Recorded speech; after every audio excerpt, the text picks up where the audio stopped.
everyone, I'm Veronica Velasquez, the Digital Media and Communications Intern with ESMoA this summer 2020 year. And here we have Naila.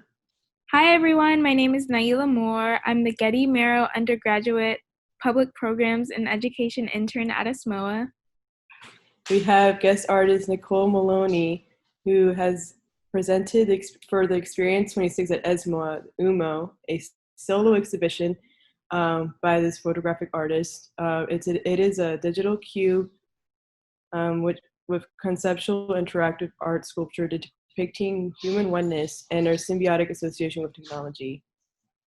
Nice. That's a mouthful. Hi, everyone. It's Nicole. Hi, Nicole. Thank you for joining us. Hi, Nicole. Yeah, thank you. Great. So we have a couple of questions for you about your about the OOMO cube and your inspiration for creating it. Okay. And if you can kind of just speak to what your inspiration for this piece originally was. Sure.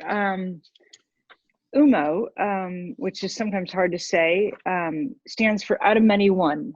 That came to me when I was actually sort of playing around with money, meaning coins in the American dollar bill, and realized that the phrase e pluribus unum was printed on every coin in America and the dollar bill only.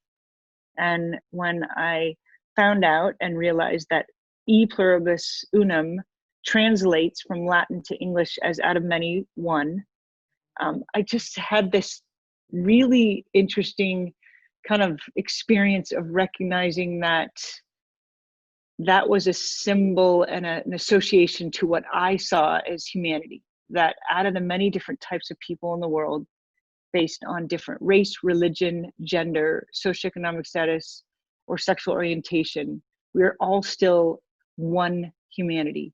Meaning that as a photographer, I love people, I love faces, I love photographing people's faces.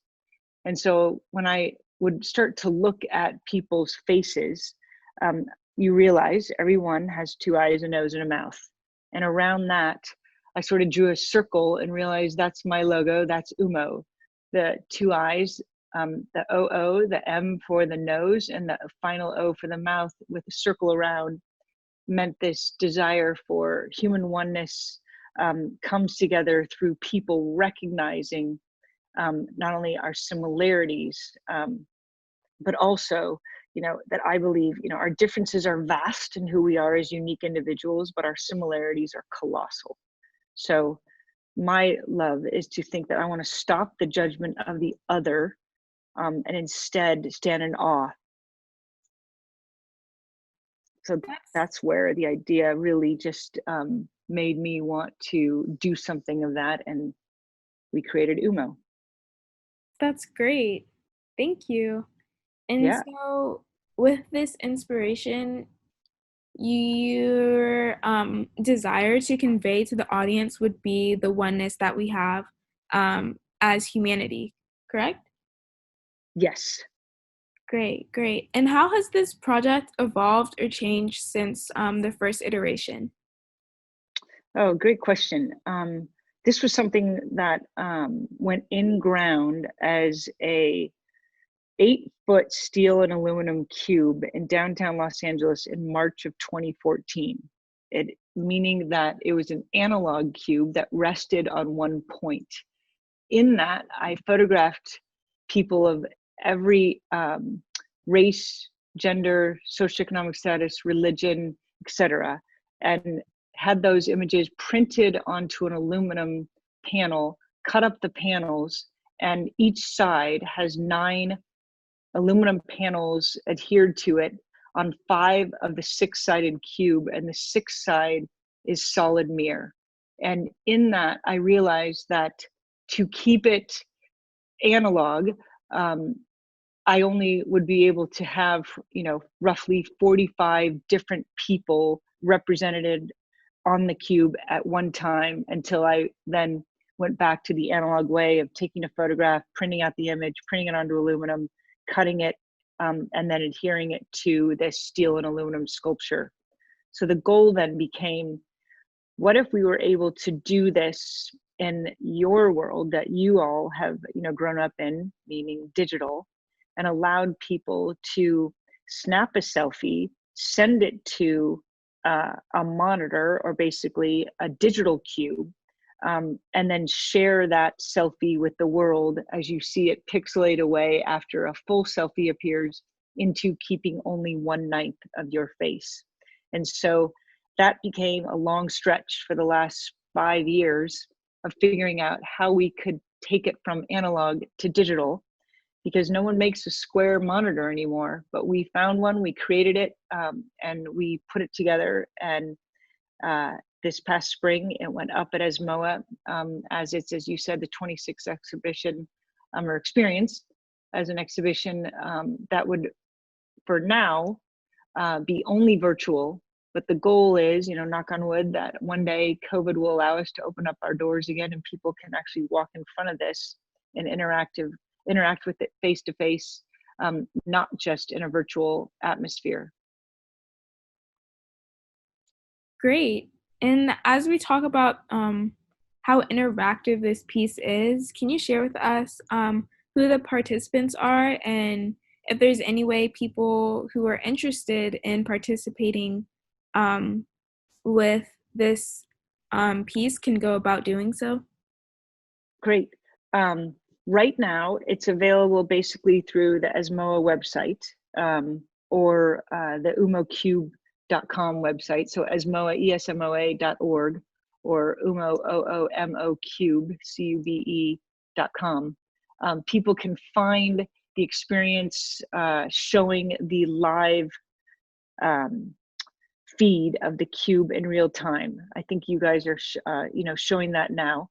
Once you do that through either the ESMoA website or the OOMO Cube website, you're able to upload a selfie once you have clicked on the experience, taken a photograph of your selfie in real time. No one can upload a static or old photo. It must be done in real time. And then accept all terms and share your selfie with the world. We are planning, when the museum opens back up, that you will be able to scan a QR code if you are there in person, but it's super simple. It's literally a couple clicks on a computer or an iPhone, or in person, it will be a scan of a QR code. Your camera will open up on your phone or device, and you will snap a selfie, upload it, and then see it in real time. So anyone, anywhere in the world, if you go to those two websites today, can upload a selfie.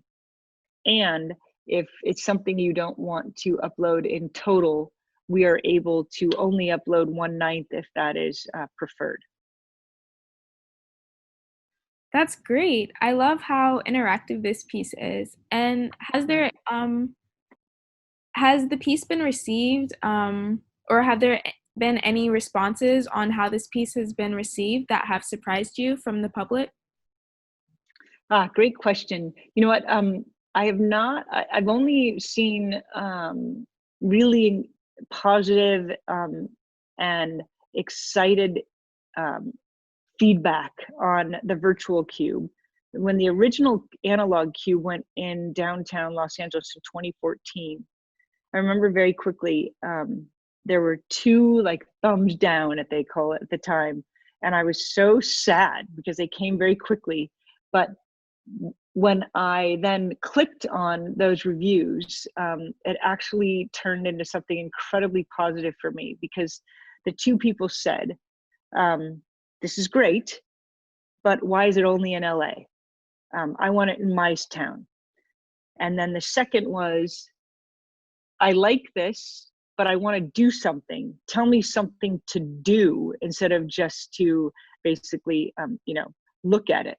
And so out of what they were saying were negative comments, I took as an incredibly positive feedback, because it made me realize, okay, we need to ask the world to stop the judgment of one another, to stop the idea of thinking that we could not only harm someone but take their life. We're seeing that in today's world in a way that judgment has gone way too far, and it's too easy to not only harm, but to take someone else's life just because you think that they don't agree with you from a belief standpoint, from a racial standpoint, from a gender standpoint, and so on. And so I want people to be forced to look one another in the eye, because I truly do believe that when you look someone in the eye, as they have found in historical war documentation, that it's really hard to take a life when you are looking someone in the eye. And so if I, through this cube, can make people stand and witness what others look like, interacting with others, people's faces as well as your own, it will at least maybe not stop them fully, but make them take a pause and recognize when they want to quickly judge. If it just makes them pause long enough to think about it, to maybe consider a different direction, then to me, I've won. Well, Nicole, that's very, I love that. I really love that. What were you going to say, Naila? Sorry, I didn't want to. Yeah, no, I was I agree with you, Veronica. That's really well said. And yeah, thank you for sharing. You're welcome. I think the parts where you said that people want to, like the audience, their responses, even if at first they were like negative, I definitely have related to that in the past. And I can definitely, like, I'm learning from it at the same time. And it's not overall negative when I sit down and really think about it and go back and be like, hey, maybe it's really starting to get more ideas and more ideas in my head when someone actually disagrees, for sure. And I can see people having because I remember talking to you the first time about this piece and reminding myself about the Rubik's Cube, which maybe was not your intent at first, like at all. But many people would probably really love the idea of grasping it and kind of looking around and holding it, for sure. Yeah. So I actually sorry, what were you gonna say? No, say the Rubik's Cube is one of my most favorite toys and puzzles, and that definitely was an inspiration, because when you think about judgment of the other, most of the time it is based on either a religious aspect or I think a racial aspect. And what's so beautiful about Rubik's is that's just, put these colors together. And so to me, I thought, wow, if you, instead of matching all sides with the same color, what if you did that by showing, the 2 eyes, a nose, and a mouth, a face, and dividing that square face into 9 squares, and then putting on each side 1 eye, or 2 eyes, I'm sorry, 1 nose and 1 mouth, making a face, even though it is very Picasso-like in its facial recognition of, 9 different people's faces coming together. How cool would that be, that it then becomes an artistic platform, not only as an analog piece, 6 years ago, but today, where, I truly love technology because I think it connects us, but I also think when you have the haves and have-nots of technology, it also divides us. And so if we could create something where anyone, anywhere to get to a computer on a website could partake in this, it's actually bringing us together, not dividing us by saying, oh, you don't have, a phone or a good enough computer or an ability to do this. Anyone can do this, even in small cities where there might just be 1 computer in, City Hall or in the library or wherever it is. I want to make sure the art is attainable to be connected with and immersed with and interacted with in a way for all. Yeah, just like I definitely agree. I can totally see this as something that will be accessible for everyone. And I think that everybody has access to or held a Rubik's Cube once in their life. And I feel like there's a lot of metaphorical and sorry for the noise. there's a lot of metaphorical aspects to this, and thinking of it as a symbolism kind of way. Hmm. Just when you were saying the stuff about the colors and coming together as one, and some of them, for so many people, it's harder for some people to figure it out, the puzzle. And it's kind of, in a way, like how we kind of try to solve what a person is like, getting to know them, discover them. And yeah, I definitely will really find some nice, intriguing kind of storytelling and symbolism with this. Which actually reminds me that I have a question for you. How old were you when you realized that photographic messaging art was going to be your artistic profession? Oh, what a great question. Well, gosh, probably, to be really honest there, it was something I loved in high school only because a counselor suggested to me that, you take all the right classes. I was kind of the nerd, and, before nerds were popular, but also the jock, because I grew up with two brothers, and in part of Indiana and then partly in California. But it was nothing that, even after taking a photography class in high school, winning photographic contests that my photography teacher would submit my work for, not even knowing, because it was so, I don't want to say easy. It felt like something that I had so much joy in doing. And so it never felt like homework or work. But it was something that then, my own parents at that time, no one, tells you there's photography school or that you could go to become a professional photographer. All a photographer has to do is basically verbally claim they're a professional photographer, which I thought was kind of funny, but no one was supporting that and saying, go and do it. So took a long time around, my elbow to get to my thumb and a passion of something I loved. And not until after having a career in the entertainment industry and then starting my own interactive startup during the dot-com bubble, then quickly giving birth to 3 children, picking up my camera again and realizing I loved photography, and very quickly decided that I cared more about photographic art when I realized what I shot and what stories I could tell became more important than thinking I'd want to have the magazine cover of, super important magazines as a photographer. And so that was probably now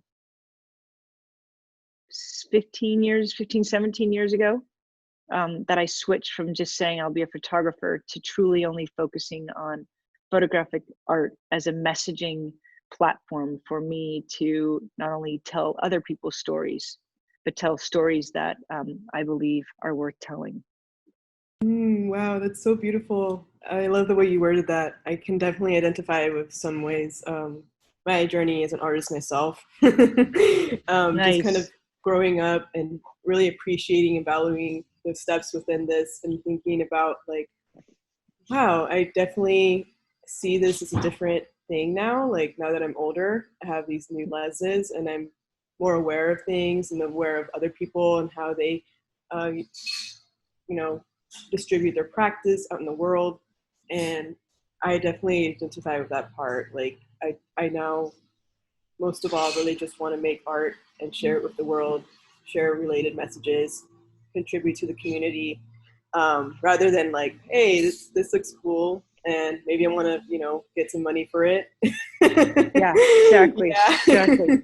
Yeah. Well, as you continue, you're still so young, but it's something funny that sort of age only makes you take a step back. And I realized that not only do I love people and meeting new people, I love faces and I love stories. And so I thought, photography was that outlet that allowed me to combine all 3.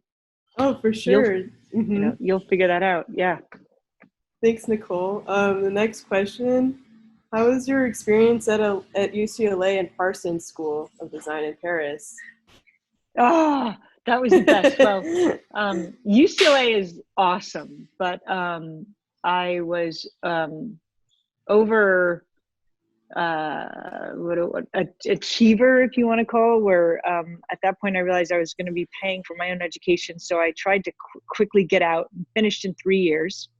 But I realized I had set up a job, but I had the summer before I was going to start that job to do whatever, I wanted to do. And I literally was walking in a hallway in Bunch Hall, I remember at UCLA, and walked by this post-up board that had Parsons, fashion school. And I don't know if you know, but my maiden name is Nicole Miller, and there used to be, and there are still Nicole Miller designs in fashion, but I used to always joke, even on dates, I'd wear a Nicole Miller dress and go like, check this out, I made this. No, I'm joking.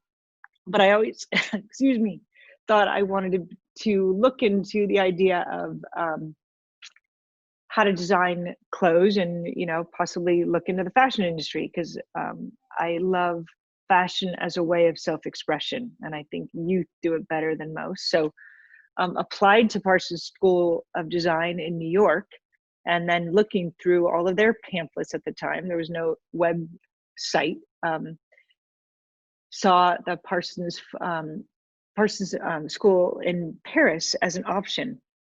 And so not only applied to the New York school, got into the Paris school, went to Paris for 3 months in a program over there. And it was probably some of the best 3 months of my life when, you all don't know this, but there's no place in the world today, I believe, is foreign to anyone, because you land and your Google Maps, your Wazing, your, picking up an Uber or whatever, car services in that city, you feel like a local. In my day and age, you'd land and you would have a map. I think we had no cell phones. I was just saying, not even the Michael Douglas briefcase, size cell phone in Wall Street. What was the second movie in that? But anyways, you just sort of got out somewhere and you were a foreigner trying to figure it out.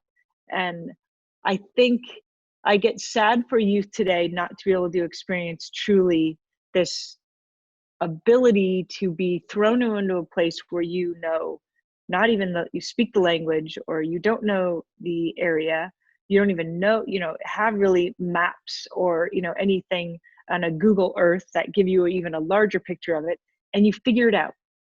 Let's just say you grow up really quickly and you become responsible for feeding yourself, taking care of yourself, and finding a roof over your head very fast. And so just that alone, forget even the classes at Parsons School of Design, it was just that wake up call to, you're an adult now, you're on your own in the world, go make of it with whatever you can do with whatever resources you have. And that alone, I think, was the greatest gift. And part of my love of people, love of faces, love of stories is because I think Paris is one of the most extraordinary cities in the world, where they have outdoor cafes, just few inches from one another in every part of the city. And so I went from arrondissement to arrondissement, sitting at outside cafes and just watching people, looking at faces and trying to listen as much as I could to not only the French speakers, but every other, language that was being spoken there, but really trying to understand people and their stories. And I just sat and looked and watched more in my life than I ever had in that 3-month period.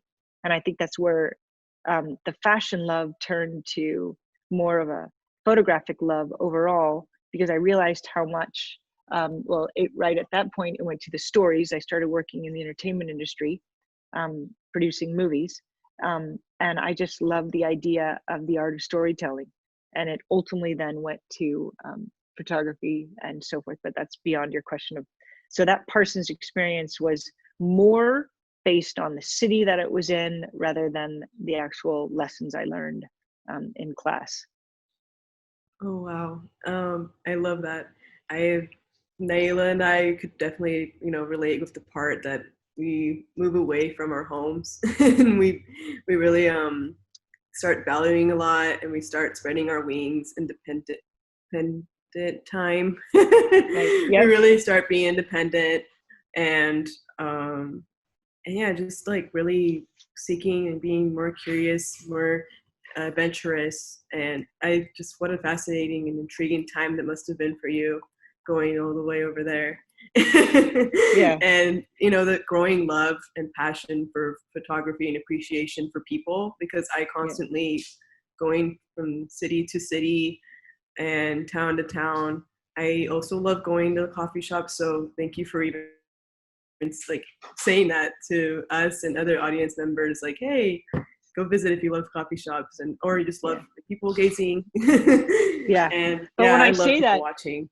Mm-hmm. yeah, but when I say that, go visit and don't sit on your phone and not talk to your waiter or waitress. You know what I Oh, mean? It's like, that's yeah. where, you really have to, out of insecurities, which all humans have, you immediately, pick up a phone or look at a computer, or even start reading a book, because you don't want to act like you're lonely or alone and have nothing to do. Sometimes that is the greatest, if you can stuff those devices away and just almost be vulnerable to let the world then start talking to you. That's when it's awesome. Yeah, just enjoying the feeling of just being there without any technology, just kind of just living that moment and Yeah. appreciating every single detail, every single feeling, the smells, the music, or the people talking in the background, not videotaping, not taking pictures. I love that. It's so Yeah. cool. It's which brings us to the next question. What advice would you give the next generation of artists? Oh gosh, I love the youth today. I've actually have met Tom Roca over the years, and he coined a term that I tease him now. I said, calling the greatest generation, for the generation that grew up during the Great Depression and World War II, because he said that their acts were not for fame and recognition, but it was because they believed it was the right thing to do. And I said to him, I think today's youth, including, even millennials and Gen Z, have been unfairly ridiculed. I really do. I think you all are the change makers.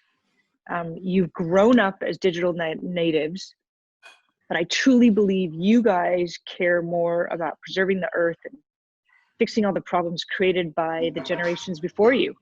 Um, I look at my own children who are in that mix of Gen Z, and I see, all of you guys are the most transparent, tolerant, and environmentally conscious group of individuals. And I think through actions today that we're seeing during protests and demonstrations, that you guys want a better life for all, because you care about not only your future, but I think you do care about other people's future.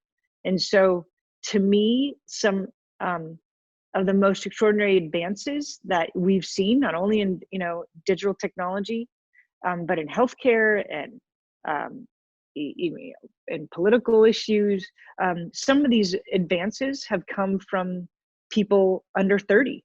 And so, as I want the OOMO Cube message to say, let's stand in awe instead of in judgment one another, I really direct that, especially our youth. We must stand in awe of you, not in, shame. So I love it. I love youth today. There's a lot of people that may not agree, but I think you guys are the best. Thanks, Nicole. Do you have any more advice to the youth? You know what? Advice and just anything in life, or just anything particular, or just advice overall? Overall, yeah. Overall, like whether they're entering a new phase in their life or what they're going through right now. Just to really, I love what you just said about youth and how you love them and appreciate their voices. I'd love to hear more of, like, if you're talking to anyone who's hearing right now, an audience, to your own kids. Well, you know what? to answer that, gosh, right in the beginning when the digital cube went up on ESMoA, I actually got a flood of emails, and one of them that was my favorite was from someone very young, and they said, I just continued to find myself just staring at all the different faces of the world. They said, I live kind of in a bubble in my own world, and I didn't realize there's just so many people of different looks and ages. And I think, to me, what I'd say is take the selfie and make it the greatest, make that selfie represent the greatest part of you. And so instead of trying to focus so much on bettering everybody else, at the end of the day, until, there's poetry, there's, biblical analogies of, don't, try to take the speck out of someone else's eye when you have a thorn in your own, continue to better yourself. And I truly believe if people recognize that being a better person is, like I said, transparent, tolerant, and conscientious of what is wrong in the world. If you all are working towards the same goal, then the world will become a better place. It's when we stop communicating, when we stop listening, and when we stop observing, what others want and who they are in this world, and instead only focus on ourselves, and not pay attention to the needs out there, we've gone wrong. I think where your generation, I said, you care about preserving the earth, not just in your own backyard, but out there, saving the glacier melts, in the Arctics, or the cornfields of Middle America to, the deserts of Saudi Arabia, and, where oil is coming from. You guys care about all that because you're connected to the world, not just to your, own community. And so as long as I think youth today recognize the problems afar, help one another just because it's not helping them, but you too.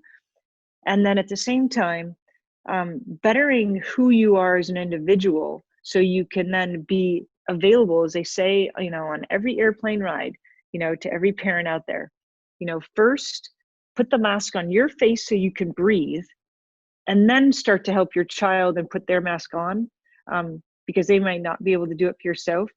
So first, take care of yourself and get yourself better, so then you can start helping the rest.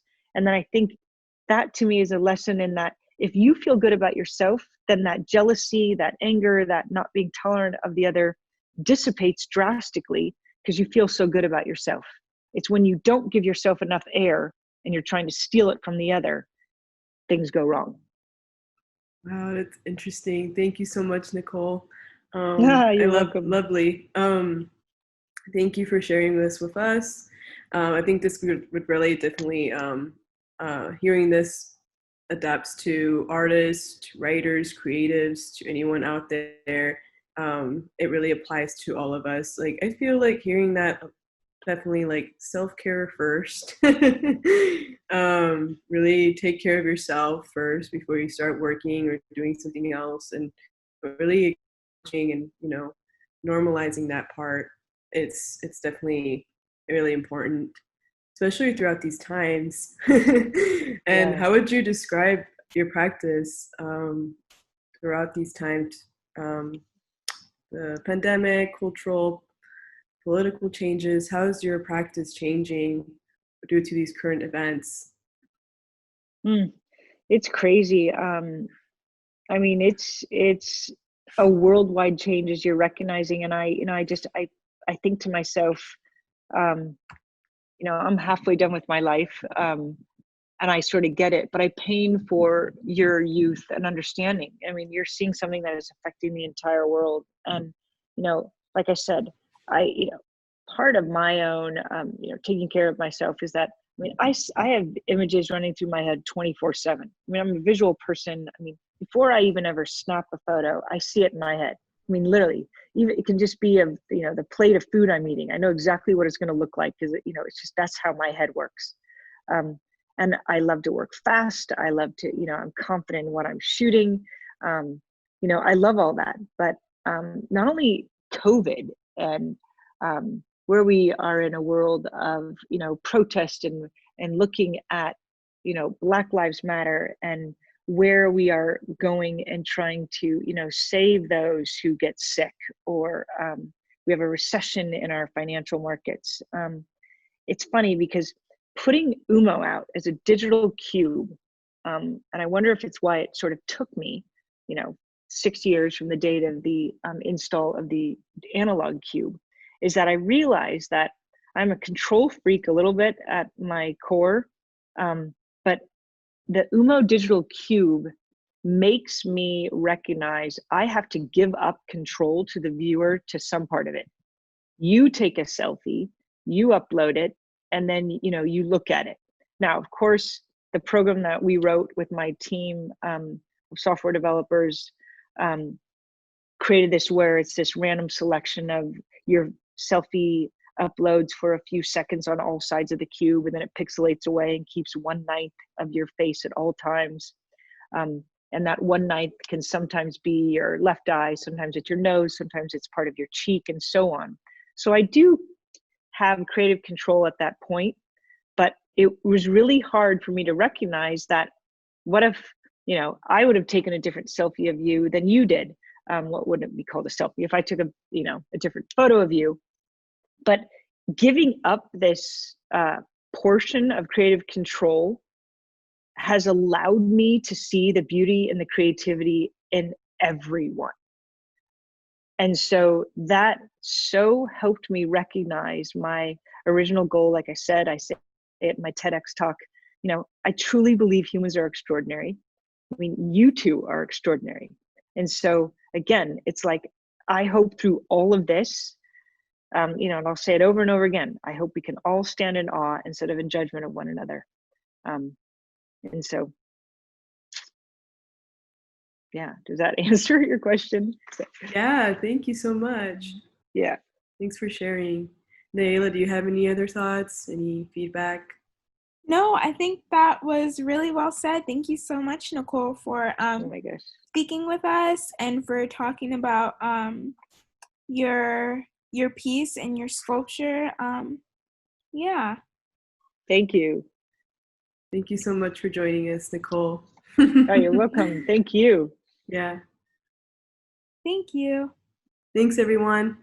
Thank you. Have a good day. Stay safe. Everyone stay safe out there. Yes. You as well. Take care. Take Okay, care. bye. Bye.